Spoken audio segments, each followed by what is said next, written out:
અંકલેશ્વર તાલુકાના જીતાલી ગ્રામ પંચાયતના તલાટી કમ મંત્રી સામે ગ્રામજનોને ફોન પર ધમકી આપી કોમ અંગે અભદ્ર ટિપ્પણી કરી હોવાના ગંભીર આક્ષેપો સાથે તાલુકા વિકાસ અધિકારીને લેખિત ફરિયાદ કરવામાં આવતા ચકચાર મચી ગઈ છે। મળતી માહિતી અનુસાર અંકલેશ્વર તાલુકાના જીતાલી ગામના રહેવાસી મોહમ્મદ ઝુબેર અહમદ પટેલ જીતાલી ગ્રામ પંચાયતના તલાટી કમ મંત્રી મનોજ ચૌધરી સામે ગંભીર આક્ષેપો સાથે અંકલેશ્વર તાલુકા વિકાસ અધિકારીને એક લેખિત રજૂઆત કરી ન્યાયની માંગ કરી છે। અરજદારે કરેલી ફરિયાદમાં આક્ષેપો કર્યા છે કે તેમના સગા કાકા અને વરિષ્ઠ નાગરિક એવા અય્યુબ ગુલામ હુસેન પટેલના મકાન સામે આવેલ સ્ટ્રીટ લાઇટ છેલ્લા 4 મહિનાથી બંધ હાલતમાં હતી। આ અંધારપટની સમસ્યા અંગે ગ્રામ પંચાયત સમક્ષ અગાઉ અનેક વખત મૌખિક તેમજ લેખિત રજૂઆતો કરવામાં આવી હતી, તેમ છતાં તંત્ર દ્વારા આ બાબતે કોઈ નિરાકરણ લાવવામાં આવ્યું ન હતું। આ દરમિયાન ગત તારીખ 18મી જૂન 2026ના રાત્રિના સમયે તલાટી કમ મંત્રી મનોજભાઈ ચૌધરીને ફોન કરીને ગાળો આપી ધમકીઓ આપી હોવાનો અરજદારે આક્ષેપ કર્યો છે। વધુમાં અરજદાર મોહમ્મદ ઝુબેર અહેમદ પટેલે જણાવ્યું હતું કે તલાટીએ ફોન પર ધાકધમકી આપવાની સાથે વિવિધ ધર્મો અને જ્ઞાતિના લોકો વચ્ચે વર્ગ વિગ્રહ સર્જાય તેવી આપત્તિજનક ભાષાનો ઉપયોગ કર્યો હતો, જેના કારણે તેમની ધાર્મિક લાગણી દુભાઈ છે। આ ફોન પર થયેલી વિવાદાસ્પદ વાતચીતનું કોલ રેકોર્ડિંગ પણ અરજદાર પાસે ઉપલબ્ધ છે, જેની નકલ એક પેન ડ્રાઈવ સ્વરૂપે તાલુકા વિકાસ અધિકારી સમક્ષ પુરાવા તરીકે રજૂ કરવામાં આવી છે। આ સમગ્ર મામલાને પગલે અરજદારે તલાટી મનોજ ચૌધરી સામે તાત્કાલિક અસરથી ખાતાકીય તપાસ શરૂ કરવા તથા જો તેઓ દોષિત ઠરે તો સસ્પેન્શન અને ડિસમિસલ સહિતની કડક કાયદેસરની કાર્યવાહી કરવાની ઉગ્ર માંગ કરી છે। હું મોહમ્મદ ઝુબેર અહમદ પટેલ, મારે રહેવાનું જીતાલી ગામ। અમે છેલ્લા 4-5 મહિનાથી જીતાલી ગ્રામ પંચાયતના સરપંચના વહીવટ કરતા તથા જીતાલી ગ્રામ પંચાયતના તલાટી શ્રી મનોજભાઈ ચૌધરી એમને છેલ્લા 4-5 મહિનાથી અમે રજૂઆત કરતા હતા। 4 થી 5 તો મૌખિક અમે આપી છે અને એક વખત અમે લેખિતમાં અરજી આપી છે, જેમાં ફળિયાવાળાની જે ઘણાની સહીઓ બી હતી।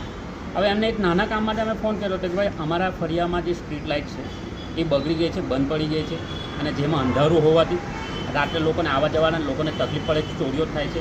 2 વખત મારા ઘરની બહાર ચોરીનો બી બનાવ બન્યો છે, કે જેથી અમને રજૂઆત કરી, મૌખિક રજૂઆત કરી છે, લેખિત રજૂઆત કરી છે।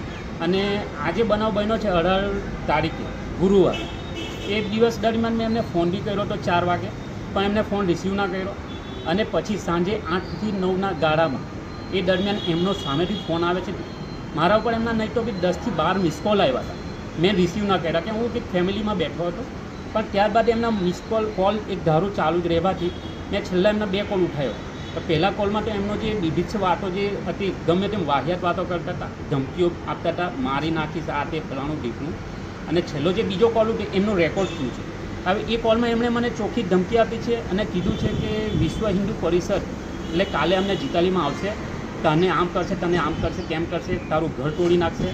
અને જિહાદનો જે મામલો છે આ બાબતે જેમાં ધાર્મિક લાગણી દુભાઈ એવી વાતો કરી છે, મા બેનની ગાળો દીધી છે, આવી ગાળોને ગમે તેમ વાતો કરી છે। હવે એમને તો અમે ખાલી એક નાના કામ માટે ફોન કર્યો હતો કે સ્ટ્રીટ લાઇટ બગડી છે।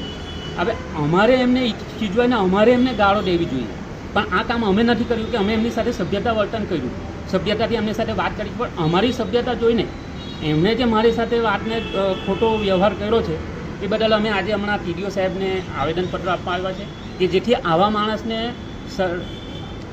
બિલકુલ બી આવા તલાટી પંચના ખુરશી ઉપર કે બેસાડવા ન દેવામાં આવે, કે આવા માણસ આજે ને કાલે બીજા કોઈ ગામમાં જઈને આવું ખોટું વર્તન કરશે ને 2 કોમ વચ્ચે ઘર્ષણ ઊભું થાય એવી વાતો કરે છે આમાં। જ્યાં તાલુકા પંચાયત કે ગ્રામ પંચાયતના કામમાં ધાર્મિક ધર્મ ક્યાં આવે? હવે અહીંયા વિશ્વ હિન્દુ પરિષદની વાત ક્યાં આવે?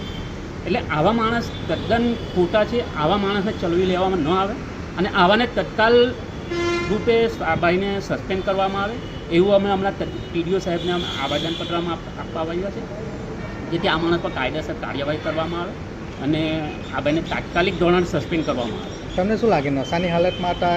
એ નશાની હાલતમાં તો હતા જ, પણ માણસ નશાની હાલતમાં હોય ને સાહેબ તો પણ આવો વ્યવહાર ન કરે।